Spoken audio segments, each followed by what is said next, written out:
Hello hi welcome back to my channel. ಎಲ್ಲರೂ ಹೇಗಿದ್ದೀರಾ? I hope ಎಲ್ಲರೂ ಚೆನ್ನಾಗಿದ್ದೀರಾ ಅಂತ ಭಾವಿಸ್ತಿದ್ದೀನಿ. ಸೊ ಈ ವ್ಲಾಗ್ ಬಂದು ಶುಕ್ರವಾರ ಮತ್ತು ಶನಿವಾರದ ವ್ಲಾಗ್ ಆಗಿರುತ್ತೆ, ಅಂದರೆ ಗೌರಿ ಗಣೇಶ ಹಬ್ಬದ ವ್ಲಾಗ್. ಮಿಸ್ ಮಾಡಿದೆ ನೀವು ವ್ಲಾಗ್ನ ಕೊನೆ ತನಕ ನೋಡಿ. ನಿಮಗೆ ಏನಾದರೂ ವೀಡಿಯೋ ಇಷ್ಟ ಆದರೆ ವೀಡಿಯೋಗೆ ಒಂದು ಚಿಕ್ಕ ಲೈಕ್ ಕೊಡಿ, ಹಾಗೆ ತಪ್ಪದೆ ನನ್ನ ಚಾನಲನ್ನು ಸಬ್ಸ್ಕ್ರೈಬ್ ಮಾಡಿಕೊಂಡು ನನಗೆ ಸಪೋರ್ಟ್ ಮಾಡಿ. ಇವತ್ತಿನ ವ್ಲಾಗನ್ನು ಮಾರ್ನಿಂಗಿಂದನೇ ಶುರು ಮಾಡ್ತಿದ್ದೀನಿ.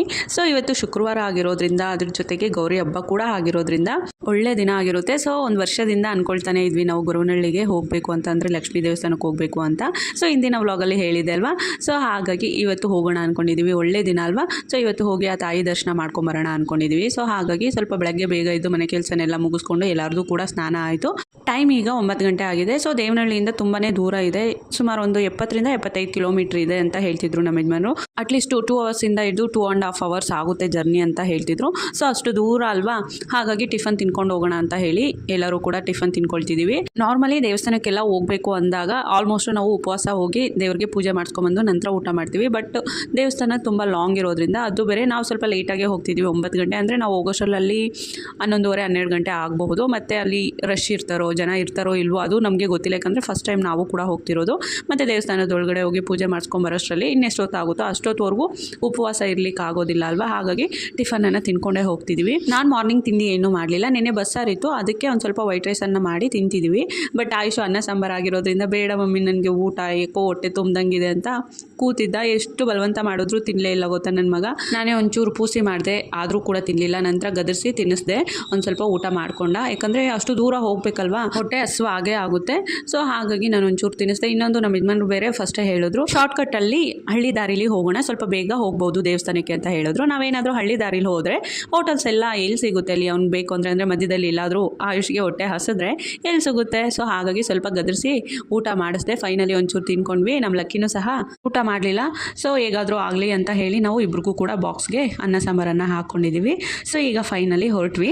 ದೇವನಹಳ್ಳಿಯಿಂದ ದೊಡ್ಡಬಳ್ಳಾಪುರದವರೆಗೂ ಒಂಥರ ಇರುತ್ತೆ ಆ ಕಡೆ ನೇಚರು. ದೊಡ್ಡಬಳ್ಳಾಪುರ ಬಿಟ್ಟರೆ ಅಂತೂ ನಿಜವಾಗ್ಲೂ ತುಂಬಾ ಚೆನ್ನಾಗಿರುತ್ತೆ ಗೊತ್ತಾ. ಅಷ್ಟು ದೂರ ಟ್ರಾವೆಲ್ ಮಾಡಿರೋದೇ ನಮ್ಗೆ ಗೊತ್ತಾಗಲಿಲ್ಲ, ಅಷ್ಟು ಚೆಂದ ಇರುತ್ತೆ ನೇಚರ್ ಮಾತ್ರ. ಬರೀ ಎತ್ತ ನೋಡಿದ್ರು ಹೊಲ ಗದ್ದೆ, ಅಡಿಕೆ ಮರ, ಜೋಳ ಇದೇ ಇರುತ್ತೆ. ಬಟ್ ಎತ್ತ ತಿರುಗಿ ನೋಡಿದ್ರು ಗ್ರೀನರಿನೇ ಕಾಣುತ್ತೆ. ತುಂಬಾ ಚೆನ್ನಾಗಿತ್ತು ಟ್ರಾವೆಲಿಂಗ್ ಮಾತ್ರ. ನಾವು ಸುಮಾರು ಒಂದು 9 ಕಾಲಕ್ಕೆ ಬಿಟ್ವಲ್ವ ಮನೆ, ಅಲ್ಲಿಗೆ ಹೋಗೋಷ್ಟರಲ್ಲಿ 11 ಆಗಿತ್ತು. ಅಷ್ಟು ದೂರ ಟ್ರಾವೆಲ್ ಮಾಡಿರೋದೇ ನಮಗೆ ಗೊತ್ತಾಗಲಿಲ್ಲ, ಅಷ್ಟು ಚೆಂದ ಇತ್ತು. ನಾವು ಆಲ್ಮೋಸ್ಟು ಹಳ್ಳಿಗಳ ಮೇಲೇ ಹೋಗಿದ್ದು. ಸೊ ಹಳ್ಳಿ ದಾರಿ ಆದರೂ ಕೂಡ ರೋಡ್ ಮಾತ್ರ ತುಂಬಾ ಚೆನ್ನಾಗಿತ್ತು ಗೊತ್ತಾ. ಆ ನೇಚರು ಅಷ್ಟೇ ಚೆನ್ನಾಗಿತ್ತು, ಅದ್ರ ಜೊತೆಗೆ ರೋಡು ಕೂಡ ಚೆನ್ನಾಗಿತ್ತು. ಆರಾಮಾಗಿ ಟ್ರಾವೆಲ್ ಮಾಡ್ಕೊಂಡು ಹೋದ್ವಿ. ನಂತರ ಅಲ್ಲೇ ಮಧ್ಯದಲ್ಲಿ ನಿಲ್ಲಿಸಿ ಲಕ್ಕಿಗೂ ಮತ್ತು ಆಯುಷ್ಗಿಬ್ರಿಗೂ ಕೂಡ ಇನ್ನೊಂಚೂರು ಊಟ ಮಾಡಿಸ್ಕೊಂಡು ಹೋಗೋಷ್ಟರಲ್ಲಿ ಸುಮಾರು ಒಂದು 11:15 ಆಗಿತ್ತು ಟೈಮು. ಫೈನಲಿ ಆ ದೇವಿ ದೇವಸ್ಥಾನಕ್ಕೆ ಬಂದ್ವಿ. ಸೊ ಇಲ್ಲಿ ಪೂಜೆ ಸಾಮಾನೆಲ್ಲ ತೊಗೊಳ್ತಿದ್ದೀವಿ. ಮೇಯ್ನಾಗಿ ದೇವಿಗೆ ಏನು ಇಷ್ಟ, ಏನು ತೊಗೊಂಡೋಗ್ಬೇಕು ಅನ್ನೋದೆಲ್ಲ ನಮಗೆ ಗೊತ್ತಿಲ್ಲ ಅಲ್ವಾ, ಫಸ್ಟ್ ಟೈಮ್ ನಾವು ಕೂಡ ಬಂದಿರೋದು. ಸೊ ಅಂಗಡಿಯವರೇ ಹೇಳ್ತಿದ್ದಾರೆ, ಅಲ್ಲಿ ಪೂಜೆ ಸಾಮಾನೆಲ್ಲ ಕೊಟ್ಟರು. ಪೂಜೆ ಸಾಮಾನಿನ ಜೊತೆ ಹಾಗೆ ಪುಟ್ಟದ ಕಪ್ಪು ಬಳೆ, ಅದನ್ನು ಲೈಕ್ ಕುಚ್ಚು ಥರ ಕಟ್ಟಿ ದಾರದಲ್ಲಿ ಕೊಟ್ಟಿದ್ದಾರೆ. ಅದ್ರ ಜೊತೆಗೆ ತಾವರೆ ಹೂವನು ಕೂಡ ಅಮ್ಮನಿಗೆ ತುಂಬಾ ಇಷ್ಟ ಅಂತ ಇವೆರಡು ಕೂಡ ಒಳಗಡೆ ಕೊಟ್ಟರೆ ದೇವಿ ಮುಂದೆ ಇಟ್ಟು ಸೊ ಕುಂಕುಮಾರ್ಚನೆ ಮಾಡಿ ನಮಗೆ ಬಳೆನ ವಾಪಸ್ ಕೊಡ್ತಾರಂತೆ. ಆ ಬಳೆನ ತೊಗೊಬಂದು ದೇವ್ರ ಮನೇಲಿ ಇಟ್ಟು ನಾವು ದಿನನಿತ್ಯ ಪೂಜೆ ಮಾಡೋದ್ರಿಂದ ತುಂಬಾ ಒಳ್ಳೇದಾಗುತ್ತೆ ಅಂತ ಹೇಳಿದ್ರು. ಸೊ ಹಾಗೆ ನಾವು ಕೂಡ ಎಲ್ಲನೂ ಕೂಡ ತೊಗೊಂಡು ಹೋಗಿ ಪೂಜೆ ಮಾಡಿಸ್ಕೊಂಡು ಬಂದ್ವಿ. ಆ್ಯಕ್ಚುಲಿ ಏನು ಗೊತ್ತಾ, ಮೇನ್ ದೇವಸ್ಥಾನ ದೇವಿ ದೇವಸ್ಥಾನ ಇದಲ್ವಾ, ಸೊ ದೇವಸ್ಥಾನದ ಒಳಗಡೆ ವಿಡಿಯೋ ಎಲ್ಲ ಮಾಡೋ ಹಾಗಿಲ್ಲ. ಸೊ ಹಾಗಾಗಿ ನಾವು ಯಾವುದೇ ರೀತಿಯ ವಿಡಿಯೋ ಮಾಡಲಿಲ್ಲ. ಇಲ್ಲಿ ನೋಡ್ತಿದ್ದೀರಲ್ವಾ, ಈ ದೇವಿ ದೇವಸ್ಥಾನ ಮೇನ್ ದೇವಸ್ಥಾನ ಇದಲ್ವಾ, ಅದರಿಂದ ಇರುವಂತಹ ದೇವಸ್ಥಾನ. ಇಲ್ಲೂ ಕೂಡ ಪೂಜೆ ಮಾಡಿಸ್ಕೊಂಡು ಮಹಾಮಂಗಳಾರತಿಯನ್ನು ತೊಗೊಂಡ್ವಿ. ಆ್ಯಕ್ಚುಲಿ ನಾವು ಹೋಗಿದ್ದಿದ್ದೆ ಮಹಾಮಂಗಳಾರತಿ ಟೈಮ್ಗೆ ಗೊತ್ತಾ. ಅಲ್ಲೇ ಈ ಸೈಡಲ್ಲಿ ನೋಡಿ ಈ ದೇವಸ್ಥಾನದಲ್ಲಿ ಸೊ ಫೋನ್ಪೇ, ಗೂಗಲ್ ಪೇದು ಸ್ಕ್ಯಾನರ್ ಎಲ್ಲ ಇಟ್ಟಿದ್ದಾರೆ. ಏನು ಗೊತ್ತಾ, ಆಲ್ಮೋಸ್ಟು ಈಗ ಸ್ವಲ್ಪ ನಾವೆಲ್ಲ ಅಪ್ಡೇಟ್ ಆಗಿದ್ದೀವಲ್ವಾ, ಸೊ ಜೋಬಲ್ಲಿ ದುಡ್ಡೆಲ್ಲ ಇಟ್ಕೊಳ್ಳಲ್ಲ. ಸ್ವಲ್ಪ ಕಡಿಮೆ ಅಂದರೆ ಒಂದು 30 to 40% ಜನ ಜೋಬಲ್ಲಿ ದುಡ್ಡನ್ನ ಇಟ್ಕೊಳ್ಳಲ್ಲ. ಆಲ್ಮೋಸ್ಟು ಆನ್ಲೈನಲ್ಲೇ ಅವರು ಟ್ರಾನ್ಸ್ಫರ್ ಮಾಡ್ತಿರ್ತಾರೆ. ಸೊ ಅಂಥ ಜನಕ್ಕೆ ಯೂಸ್ ಆಗೋ ಥರ ಅಲ್ಲಲ್ಲಿ ಈ ಫೋನ್ಪೇದು, ಗೂಗಲ್ ಪೇದು ಸ್ಕ್ಯಾನರನ್ನು ಇಟ್ಟಿದ್ದಾರೆ. ನಿಮ್ಮ ಹತ್ರ ಏನಾದರೂ ದುಡ್ಡಿಲ್ಲ ಅಂದರೂ ಪರವಾಗಿಲ್ಲ, ಈ ರೀತಿ ಫೋನ್ಪೇ, ಗೂಗಲ್ ಪೇ ಮಾಡಿ ದೇವ್ರಿಗೆ ನೀವು ಹಣವನ್ನು ಕೊಡಬಹುದು. ಪೂಜೆ ಎಲ್ಲ ಮುಗಿಸ್ಕೊಂಡ್ಬಂದ್ವಿ. ತುಂಬಾ ಚೆನ್ನಾಗಾಯಿತು ಪೂಜೆ. ಸೊ ಏನು ಗೊತ್ತಾ, ಮಹಾಮಂಗಳಾರತಿ ಟೈಮ್ಗೆ ನಾವು ಒಳಗಡೆ ಹೋಗಿದ್ದು, ಅದು ಫಸ್ಟಲ್ಲೇ ನಿಂತಿದ್ವಿ, ಕ್ಯೂ ಅಲ್ಲಿ ಹೋಗ್ತಿದ್ವಾ. ಸೊ ಹಾಗೆ ಮಂಗಳಾರತಿನ ತೊಗೊಂಡು ವಾಪಸ್ ಆಗ್ತಿದ್ರು. ಇವತ್ತು ಹಬ್ಬ, ಅದರಲ್ಲೂ ಶುಕ್ರವಾರ ಅಲ್ವಾ, ಮಂಗಳವಾರ, ಶುಕ್ರವಾರ, ಭಾನುವಾರ ತುಂಬಾ ರಶ್ ಇರುತ್ತಂತೆ. ಸೊ ಹಾಗಾಗಿ ಇವತ್ತು ಶುಕ್ರವಾರ ಆಗಿರೋದ್ರಿಂದ ಇವತ್ತು ಕೂಡ ತುಂಬಾ ರಶ್ ಇದ್ರು. ಹಾಗೆ ಮಂಗಳಾರತಿ ತೊಗೊಂಡಿದ್ದ ತಕ್ಷಣ ದೇವಿನ 1-2 ನಿಮಿಷ ಅಷ್ಟೇ ನೋಡ್ಲಿಕ್ಕೆ ಬಿಡೋದು. ಹಾಗೆ ಅಲ್ಲೊಬ್ರು ನಿಂತಿರ್ತಾರೆ, ಅವ್ರು ಕಳಿಸ್ತಿರ್ತಾರೆ ಹೋಗಿ ಅಂತ. ಅದೇ ರೀತಿ ನಾವು ಸಹ ಕ್ಯೂ ಅಲ್ಲಿ ಹೋಗ್ತಿದ್ವಿ. ನಾವು ಹೋಗಿ ದೇವಿ ಮುಂದೆ ನಿಂತ್ಕೊಂಡ್ವಿ. ಇನ್ನೇನು ಮಂಗಳಾರತಿ ತೊಗೊಂಡು ವಾಪಸ್ ಆಗಬೇಕು ಅಂದರೆ ಅವ್ರು ಕಳಿಸ್ತಿರ್ತಾರೆ, 1-2 ನಿಮಿಷ ಅಷ್ಟೇ ಬಿಡೋದು ನೋಡಲಿಕ್ಕೆ. ನಾವು ಆ ಗರ್ಭದ ಗುಡಿ ಮುಂದೆ ಹೋಗಿ ನಿಂತಿದ್ದ ತಕ್ಷಣ ಡೋರ್ನ ಕ್ಲೋಸ್ ಮಾಡಿದ್ರು. ಸೊ ನಮಗೆ ಶಾಕು, ಏನು ಕ್ಲೋಸ್ ಮಾಡಿದ್ರು ಅಂತ. ಮತ್ತು ಅಲ್ಲೇ ನಿಂತ್ಕೊಂಡ್ವಿ ನಾವು. ಸೊ ಅವ್ರೇನು ವಾಪಸ್ ಕಳಿಸ್ಲಿಲ್ಲ, ಯಾಕಂದರೆ ನಾವು ಇನ್ನೂ ಮಂಗಳಾರತಿನ ತೊಗೊಂಡಿಲ್ಲ ಅಲ್ವಾ, ಹಾಗಾಗಿ ಸುಮ್ಮನಾದರು ಅಲ್ಲಿ. ಮತ್ತೆ ಒಂದು 5 ನಿಮಿಷ ಹಾಗೆ ಡೋರ್ ಕ್ಲೋಸೇ ಆಗಿತ್ತು. ಮೇ ಬಿ ನಾವು ಅಂದ್ಕೊಂಡ್ವಿ ಅಲಂಕಾರ ಎಲ್ಲ ಚೇಂಜ್ ಮಾಡ್ತಿರ್ಬಹುದು ಅಂತ ಅಮ್ಮನಿಗೆ. 5 ನಿಮಿಷದ ನಂತರ ಸೊ ಡೋರ್ನ ಓಪನ್ ಮಾಡಿದ್ರು. ಲೈಟ್ಸ್ ಎಲ್ಲ ಆಫ್ ಆಗಿತ್ತು. ಮತ್ತು ಈ ಮಹಾಮಂಗಳಾರತಿಗೆ ಕರ್ಪೂರ ಸ್ವಲ್ಪ ಜಾಸ್ತಿ ಹಚ್ಚುತ್ತಾರೆ. ಸೊ ಅದರಿಂದ ದೇವಿಗೆ ಮಹಾಮಂಗಳಾರತಿ ಮಾಡ್ತಿದ್ರು. ಅದ್ರ ಜೊತೆಗೆ ಓಲ್ಗ ಮತ್ತು ಡೋಲು ಇತ್ತು. ಹಾಗೆ ಮಹಾಮಂಗಳಾರತಿ ಟೈಮ್ ಅಲ್ವಾ, ಸೊ ಗಂಟೆ ಶಬ್ದ ಜೋರಾಗೇ ಇತ್ತು. ನೀವೇ ಇಮ್ಯಾಜಿನ್ ಮಾಡ್ಕೊಳ್ಳಿ ನಾನು ಹೇಳೋದಕ್ಕಿಂತ. ಸೊ ಲೈಟ್ಸ್ ಎಲ್ಲ ಆಫ್ ಆಗಿರುತ್ತೆ, ಆ ದೀಪದ ಬೆಳಕಿಂದ ದೇವಿ ಮುಖ ನಮಗೆ ಕಾಣ್ತಿರುತ್ತೆ. ಅದ್ರ ಜೊತೆಗೆ ಡೋಲು ವಾಲ್ಗ, ಸೊ ತುಂಬಾ ಗಂಟೆ ಶಬ್ದ ತುಂಬಾ ಚೆನ್ನಾಗಿತ್ತು ಗೊತ್ತಾ. ಹೇಗಿತ್ತು ಅಂದರೆ ಲೈಕ್ ನನಗಂತೂ ಗೂಸ್ ಬಂಪ್ಸ್ ಬಂದುಬಿಟ್ಟಿತ್ತು. ಆ ದೇವಿ ನಮ್ಮ ಹತ್ರ ಮಾತಾಡ್ತಿದ್ದಾಳೇನೋ ಅನ್ನೋ ಫೀಲ್ ಆಗುತ್ತೆ ಗೊತ್ತಾ. ಸೊ ಸಖತ್ತಾಗಿತ್ತು ಆ ಇನ್ಸಿಡೆಂಟ್ ಅಂತೂ. ನಾವು ಇಷ್ಟು ದೂರದಿಂದ ಹೋದ್ವಲ್ವಾ. ಸೊ ನನಗಂತೂ ಮಹಾಮಂಗಳಾರತಿ ಟೈಮ್ಗೆ ಹೋಗಿ ಆ ದೇವಿ ದರ್ಶನ ಮಾಡಿದ್ದೆ ಒಂಥರ ಚಂದ. ನಾವು ಫಸ್ಟಲ್ಲೇ ಇದ್ದಿದ್ದರಿಂದ ಸೊ ಮೇಯ್ನಾಗಿ ಮೂಲ ದೇವಿ ಇರ್ತಾಳಲ್ವ, ಸೊ ಆ ದೇವಿ ಮೇಲೆ ಇರುವಂತಹ ಹೂವು ಪ್ರಸಾದ ಎಲ್ಲ ಕೂಡ ನಮಗೆ ಸಿಕ್ತು. ಒಂದು 4ರಿಂದ 5 ಜನ ಮುತ್ತೈದರಿಗೆ ಅಲ್ಲಿರೋ ಅರ್ಚಕರು ಕೊಟ್ಟರು. ಸೊ ನನಗಂತೂ ಸಿಕ್ಕಿದ ಖುಷಿಯಪ್ಪ. ಅದು ಎಲ್ಲರಿಗೂ ಕೂಡ ಕೊಡೋದಿಲ್ಲ. ಅಲ್ಲಿ ನಾವು ಫ್ರೆಂಟಲ್ಲಿ ಯಾರಿದ್ವೋ ಒಂದು 4ರಿಂದ 5 ಜನ, ಆ 5 ಜನಕ್ಕೆ ಮಾತ್ರ ಸಿಕ್ತು ಗೊತ್ತಾ. ಸೊ ಅದೇ ನಮ್ಮ ಪುಣ್ಯ ಅಂದ್ಕೊಂಡ್ವಿ. ಹಾಗೆ ಅಲ್ಲಿ ದಾರ ಮತ್ತು ಅಕ್ಕಿ ಎಲ್ಲನೂ ಕೂಡ ಕೊಟ್ಟಿದ್ರು. ಈ ಕಮಲಮ್ಮ ಅಜ್ಜಿ ಅಂತ ಹೇಳ್ತಾರಲ್ವ, ಮೇಯ್ನಾಗಿ ಆ ದೇವಿ ದೇವಸ್ಥಾನ ಅಷ್ಟು ಪ್ರಸಿದ್ಧಿ ಪಡಿಬೇಕು ಅಂದರೆ ಆ ಕಮಲಮ್ಮ ಅಜ್ಜಿ ಒಬ್ಬರು ಕಾರಣ. ಸೊ ಕೆಲವೊಂದು ಸ್ಟೋರೀಸು, ಹೇಗೆ ಆ ದೇವಿ ಅಲ್ಲಿ ನಿಲ್ಲಿಸಿದ್ಲು, ಈ ಕಮಲಮ್ಮ ಅಜ್ಜಿಗೂ ಆ ದೇವಿಗೂ ಏನು ಸಂಬಂಧ, ಇದನ್ನೆಲ್ಲ ಒಂದಷ್ಟು ಸ್ಟೋರೀಸು ಯೂಟ್ಯೂಬಲ್ಲಿ ಸರ್ಚ್ ಮಾಡಿ ಸಿಗುತ್ತೆ.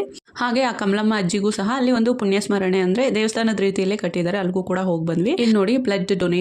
ಸೊ ಇದೊಂದು ಒಳ್ಳೆ ಕಾರ್ಯ, ಅದು ದೇವಸ್ಥಾನ ಹತ್ರ ಮಾಡ್ತಿರೋದಲ್ವಾ.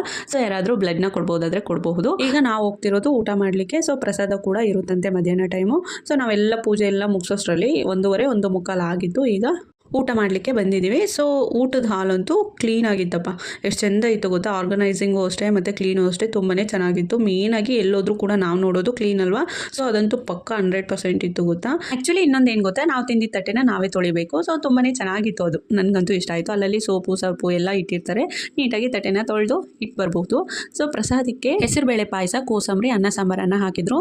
ಸೊ ಪ್ರಸಾದದ ಟೇಸ್ಟ್ ಕೇಳ್ತೀರಾ, ಎಲ್ಲೋದ್ರೂ ಕೂಡ ಪ್ರಸಾದ ಅಂತೂ ತುಂಬಾ ಚೆನ್ನಾಗಿರುತ್ತೆ. ಸೊ ಹೊಟ್ಟೆ ತುಂಬ ಊಟ ಮಾಡ್ಕೊಂಡ್ವಿ. ಸೊ ದೇವಸ್ಥಾನದಲ್ಲೆಲ್ಲ ಚೆನ್ನಾಗಿ ಓಡಾಡಿ ನಂತರ ಹೊಟ್ಟೆ ತುಂಬ ಊಟ ಮಾಡ್ಕೊಂಡ್ವಲ್ವಾ, ಒಂದು ಸ್ವಲ್ಪ ಹೊತ್ತು ರೆಸ್ಟ್ ಮಾಡೋಣ ಅಂತ ಹೇಳಿ ಅಲ್ಲೇ ಪ್ಲೇಸ್ ಇತ್ತು, ಅಲ್ಲೇ ಕೂತ್ಕೊಂಡಿದ್ವಿ. ಲಕ್ಕೆ ಎಷ್ಟು ಚೆಂದ ಆಟ ಆಡ್ತಿದ್ದಾನೆ ನೋಡಿ. ಅಲ್ಲೊಂದು ಸ್ವಲ್ಪ ಹೊತ್ತು ಕೂತ್ಕೊಂಡು ನಂತರ ಅಲ್ಲೇ ಒಂದು ಕೆರೆ ಇದೆ ಅಂತ ಹೇಳಿದ್ರು. ಕೆರೆನ ನೋಡಲಿಕ್ಕೆ ಬಂದಿದ್ದೀವಿ. ಆ ಕೆರೆನೆಲ್ಲ ನೋಡ್ಕೊಂಡ್ಮೇಲೆ ಸೊ ಆ ಕೆರೆ ಪಕ್ಕದಲ್ಲೇ ಚಾಟ್ಸ್ ಎಲ್ಲ ಮಾಡ್ತಿದ್ರು. ಆಯುಷು ಬೇರೆ ಕಬ್ಬಿನ ಜ್ಯೂಸ್ ಬೇಕು ಅಂತ ಕೇಳಿದೆ. ಸೊ ಕಬ್ಬಿನ ಜ್ಯೂಸು ಕೂಡ ಅಲ್ಲೇ ಮಾಡ್ತಿದ್ರು. ಸೊ ಕಬ್ಬಿನ ಜ್ಯೂಸ್ ಕೊಡ್ಸೋಣ ಆಯುಷ್ಗೆ ಅಂತ ಹೇಳಿ ಇಲ್ಲಿ ಚಾಟ್ಸ್ ಅಂಗಡಿ ಹತ್ರ ಹೋಗ್ತಿದ್ದೀವಿ. ಹಾಗೆ ಆಯುಷ್ಗೆ ಕಬ್ಬಿನ ಹಾಲನ್ನು ಕೊಡಿಸ್ದೆ. ಸೊ ನನ್ನ ಫೇವ್ರೇಟು ಬೋಂಡಾ, ಬಜ್ಜಿ, ವಡೆ ಎಲ್ಲ ಇತ್ತು. ಸೊ ಅದನ್ನೇ ತೊಗೊಳ್ತಿದ್ದೀನಿ, ನನಗಂತೂ ತುಂಬಾ ಫೇವ್ರೇಟು ಗೊತ್ತಾ. ಸೊ ಹಾಗೆ ಆಯುಷ್ಗೆ ಗೋಬಿ ಬೇಕು ಅಂತ ಕೇಳ್ದೆ, ಅವನಿಗೆ ಗೋಬಿ ಕೊಡಿಸ್ದೆ. ಸೊ ನಾವು ಬೋಂಡಾ ತಿನ್ಕೊಂಡ್ವಿ. ಲಕ್ಕಿ ಬೋಂಡಾನು ತಿನ್ನಲಿಲ್ಲ ಮತ್ತು ಗೋಬಿನೂ ತಿನ್ನಲಿಲ್ಲ, ಹಾಗಾಗಿ ಅವನಿಗೆ ಪಾಪ್ಕಾರ್ನನ್ನು ಕೊಟ್ಟೆ, ಒಂಚೂರು ತಿನ್ಕೊಳ್ತಿದ್ದಾನೆ. ಸೊ ಈಗ ಮನೆಗೂ ಕೂಡ ವಾಪಸ್ ಆದ್ವಿ. ನಾವು ಮನೆಗೆ ಬರೋಷ್ಟರಲ್ಲಿ 6:30-7 ಗಂಟೆ ಆಗಿತ್ತು. ಒಟ್ಟಲ್ಲಿ ಕತ್ಲಂತೂ ಆಗಿತ್ತು. ಸ್ವಲ್ಪ ದೇವನಹಳ್ಳಿಯಲ್ಲಿ ಕೆಲಸ ಇತ್ತು. ಸೊ ಅದನ್ನೆಲ್ಲ ಮುಗಿಸ್ಕೊಂಬರೋಷ್ಟರಲ್ಲಿ 7 ಗಂಟೆ ಆಗಿದೆ. ಬಂದಿದ ತಕ್ಷಣ ಎಲ್ಲರೂ ಕೂಡ ಮುಖ ತೊಳ್ಕೊಂಡ್ವಿ. ಫಸ್ಟು ಲಕ್ಕಿಗೆ ಪಾಪ ಡೈಪರ್ ತೆಗ್ದೆ, ಯಾಕಂದರೆ ಬೆಳಗ್ಗೆಯಿಂದ ಬರೀ ಡೈಪರಲ್ಲೇ ಇದ್ದಾನೆ ಅವನು. ಸೊ ಒಂದೇ ಅಲ್ಲ, ನಾನು ಮಧ್ಯದಲ್ಲಿ ಚೇಂಜ್ ಮಾಡಿದೆ, ಬಟ್ ಆದರೂ ಕೂಡ ಬೆಳಗ್ಗೆಯಿಂದ ಡೈಪರಲ್ಲೇ ಇದ್ದಾನೆ. ಅವನಿಗೆ ಸ್ವಲ್ಪ ರ್ಯಾಷಸ್ ಬೇಗ ಹಾಕುತ್ತೆ. ಸೊ ಆಲ್ಮೋಸ್ಟ್ ನಾನು ನೈಟ್ ಮಾತ್ರ ಹಾಕೋದು, ಈ ರೀತಿ ಎಲ್ಲಿಗಾದ್ರೂ ಹೋದಾಗ ಮಾತ್ರ ನಾನು ಡೈಪರ್ನ ಹಾಕ್ಕೊಳ್ಳೋದು. ಆದರೂ ಕೂಡ ತುಂಬ ಡೈಪರ್ ರ್ಯಾಷಸ್ ಆಗುತ್ತೆ. ಸ್ವಲ್ಪ ಕ್ರೀಮ್ನ ಹಚ್ಚಿ ಸ್ವಲ್ಪ ಪೌಡರನ್ನು ಹಾಕಿ ಲಕ್ಕಿಗೆ ಸೊ ಆಟಾಡಲಿಕ್ಕೆ ಬಿಟ್ಟಿದ್ದೀನಿ. ಈ ಬ್ಯಾಗಲ್ಲಿರೋ ಐಟಮ್ಸ್ ಸ್ವಲ್ಪ ತೆಗಿಯೋಣ ಅಂದರೆ ನಮ್ಮಿಬ್ಬರು ಪುಟಾಣಿಗಳು ಕಾಟ ಕೊಡ್ತಿದ್ದಾರೆ. ಸ್ವಲ್ಪ ಬೇರೆ ಕಡೆ ಡೈವರ್ಟ್ ಮಾಡಿ ಇದನ್ನೆಲ್ಲ ತೆಗೆದು ಇಡೋಣ ಅಂತ ಹೇಳಿ ನಾನು ತೆಗಿತಿದ್ದೀನಿ. ಏನು ಗೊತ್ತಾ, ಎಲ್ಲ ತೆಗೆದಿಟ್ರೆ ನಮ್ಮ ಲಕ್ಕಿ ನನಗೆ ಡಬ್ಬಲ್ ಕೆಲಸ ಇರ್ತಾನೆ. ಬೆಳಗ್ಗೆಯಿಂದ ಸಾಕ ಹೋಗಿದೆ ನನಗಂತೂ. ಸೊ ಫಟಾಫಟ್ ಅಂತ ಬ್ಯಾಗಲ್ಲಿರೋದೆಲ್ಲ ತೆಗೆದು ನೀಟಾಗಿ ಎತ್ತಿಟ್ಬಿಟ್ರೆ ಒಂದು ಕೆಲಸ ಮುಗ್ದೋಗುತ್ತೆ. ನಮ್ಮ ಲಕ್ಕಿ ಬಿಡ್ತಾನೆ. ಆದರೂ ಕೂಡ ಅಲ್ಲಿರೋ ತೆಂಗಿನಕಾಯಿ ಹೂವನ್ನೆಲ್ಲ ತೊಗೊಂಡೋಗಿ ಹೊರಗಡೆ ರೂಮಲ್ಲಿ ಎಲ್ಲ ಒಂಚೂರು ಹಾಕಿ ಬಂದಿದ್ದ. ಮತ್ತು ಇಲ್ಲೇನೋ ನಾನು ಬಚ್ಚಿಟ್ಕೊಂಡಿದ್ದೀನಿ. ಸೊ ಅದನ್ನು ಕೂಡ ತೆಗಿಲಿಕ್ಕೆ ಬರ್ತಿದ್ದಾನೆ. ಸೊ ಸಖತ್ ಕಾಟ ಕೊಡ್ತೇನೆ ನೋಡಿ. ಇದೆಲ್ಲ ಇದೆ ಅಲ್ವಾ, ಬೇರೆ ಕಡೆ ಹೋಗೋದೇ ಇಲ್ಲ ನಮ್ಮ ಲಕ್ಕಿ. ಸೊ ಕೆಲವೊಂದು ಟೈಮ್ ಅಂತೂ ನನಗಂತೂ ಕೋಪ ಬರೆಸ್ಬಿಡ್ತಾನೆ ನಮ್ಮ ಲಕ್ಕಿ. ಈಗಲೂ ಸಹ ಅಷ್ಟೇ ಕೋಪ ಬರ್ತಿದೆ. ಬೆಳಗ್ಗೆಯಿಂದ ಸುಸ್ತಾಗಿದ್ದೀನಲ್ವ, ಸೊ ಟ್ರಾವೆಲ್ ಮಾಡಿ ಅದರಲ್ಲಿ ಈಗ ಡಬಲ್ ಕೆಲಸ ಇರ್ತಿದ್ದಾನೆ. ಇನ್ನೇನು ಮಾಡ್ಲಿಕ್ಕೂ ಆಗಲ್ಲ, ಪಾಪ ಹೊಡೋದ್ರೆ ಒದೆ ತಿಂತಾನೆ, ಅವ್ನಿಗೆ ಏನು ಗೊತ್ತಾಗಲ್ಲ ಇನ್ನೇನು ಮಾಡೋದು ಅಂತ ಹೇಳಿ ಎಲ್ಲ ಎತ್ತಿಡ್ತಿದ್ದೀನಿ. ಸೊ ಇಲ್ಲಿ ಅಕ್ಕಿ ಮತ್ತು ದಾರವನ್ನು ಕೊಟ್ಟಿದ್ದಾರೆ. ದಾರ ಕಟ್ಕೋಬೇಕಂತೆ. ಸೊ ಬರೀ ದಾರ ಹೇಗೆ ಕಟ್ಕೊಳ್ಳೋದು ಮತ್ತು ಅದು ನಿಲ್ಲೋದು ಇಲ್ಲ, ಹಾಗಾಗಿ ನಾನು ಕೈಗೆ ಕಟ್ಟಿಸ್ಕೊಳ್ತಿದ್ದೀನಿ. ಸೊ ಅಕ್ಕಿನ ಒಂಚೂರು ದೇವ್ರ ಮನೆಯಲ್ಲಿ ಇಡಬೇಕಂತೆ, ಅಂದರೆ ಕಳಶ ಎಲ್ಲ ಇಡ್ತೀವಲ್ವ, ಕಳಶಕ್ಕೆ ಹಾಕಬೇಕಂತೆ. ಇನ್ನೊಂದು ಸ್ವಲ್ಪ ನಾವು ಅಡುಗೆ ಮಾಡಿ ಏನಾದರೂ ಸ್ವೀಟ್ ಮಾಡಿ ತಿನ್ನಬೇಕಂತ. ಹಾಗೆ ಅದು ಪುಟ್ಟು ಕಪ್ಪು ಬಳೆದು ಕೊಟ್ಟಿದ್ದಾರಲ್ವ ಕುಚ್ಚು, ಅದನ್ನು ದೇವ್ರ ಮನೆಯಲ್ಲಿ ಇಡಬೇಕಂತೆ. ಅದನ್ನು ಇಟ್ಟು ಪೂಜೆ ಮಾಡಬೇಕಂತೆ ಡೈಲಿ. ಸೊ ಎಲ್ಲರಿಗೂ ಕೂಡ ಒಂದೊಂದು ದಾರವನ್ನು ಕೊಟ್ಟಿದ್ದಾರೆ. ಆಯುಷ್ಗೂ, ಲಕ್ಕಿಗೂ, ಯಜಮಾನ್ರಿಗೂ ಎಲ್ಲರಿಗೂ ಕೂಡ ಕೊಟ್ಟಿದ್ದಾರೆ. ಸೊ ಎಲ್ಲರೂ ಕೂಡ ಕಟ್ಕೊಂಡ್ವಿ. ಸೊ ಅದಷ್ಟು ಶುಕ್ರವಾರದ ವ್ಲಾಗ್, ಅಂದರೆ ಗೌರಿ ಹಬ್ಬದ ವ್ಲಾಗ್. ಇದು ಬಂದು ಶನಿವಾರದ ವ್ಲಾಗ್ ಆಗಿರುತ್ತೆ, ಗಣೇಶ ಹಬ್ಬದ ವ್ಲಾಗ್. ಸೊ ಹಬ್ಬ ಅಂದಿದ ತಕ್ಷಣ ಫಸ್ಟ್ಗೆ ಎಲ್ಲ ಹೆಣ್ಮಕ್ಳು ಮಾಡೋ ಕೆಲಸ ಅಂದರೆ ಮನೆ ಮುಂದೆ ರಂಗೋಲಿ ಹಾಕೋದಲ್ವ. ಸೊ ನಾನು ಕೂಡ ರಂಗೋಲಿಯನ್ನು ಹಾಕ್ತಿದ್ದೀನಿ. ಹಾಗೆ ವ್ಲಾಗ್ ಸ್ಟಾರ್ಟಿಂಗಲ್ಲಿ ಹೇಳಬೇಕಾಗಿರೋದೇ ಮೇಯ್ನಾಗಿ ನಾನು ಮರ್ತಿದ್ದೀನಿ. ಎಲ್ಲರಿಗೂ ಕೂಡ ಗೌರಿ ಗಣೇಶ ಹಬ್ಬದ ಆರ್ಥಿಕ ಶುಭಾಶಯಗಳು. ಸೊ ಆ ಗಣಪ ನಿಮಗೆ ಒಳ್ಳೆಯದನ್ನು ಮಾಡಲಿ. ಸೊ ನೀವು ಅಂದ್ಕೊಂಡಿರುವಂತಹ ಕೆಲಸಗಳನ್ನೆಲ್ಲ ಈ ವರ್ಷ ಆಗೋ ಹಾಗೆ ಆ ಗಣಪ ನಿಮಗೆ ಆಶೀರ್ವಾದ ಮಾಡಲಿ. ನಿಮ್ಮಲ್ಲಿ ನಾನು ಒಬ್ಳು ಕೂಡ. ಸೊ ನನಗೂ ಕೂಡ ಆ ಗಣಪ ಈ ವರ್ಷ ನಾನು ಅಂದ್ಕೊಂಡಿರೋ ಒಳ್ಳೆ ಕೆಲಸಗಳೆಲ್ಲ ಆಗೋ ಹಾಗೆ ಆಶೀರ್ವಾದ ಮಾಡಲಿ.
ಹಾಗೆ ಇವತ್ತು ಗೇಟ್ ಹತ್ರ ಎರಡೆರಡು ರಂಗೋಲಿಯನ್ನು ಹಾಕ್ತೆ. ಸೊ ಎರಡು ರಂಗೋಲಿನೂ ಕೂಡ ತುಂಬಾ ಕಲರ್ಫುಲ್ಲಾಗಿ ಚೆಂದ ಕಾಣ್ತಿತ್ತು. ಆ ರಂಗೋಲಿಯಿಂದನೇ ಒಂಥರ ಹಬ್ಬದ ಕಳೆ ಬಂದಿತ್ತು ನಮಗೆ.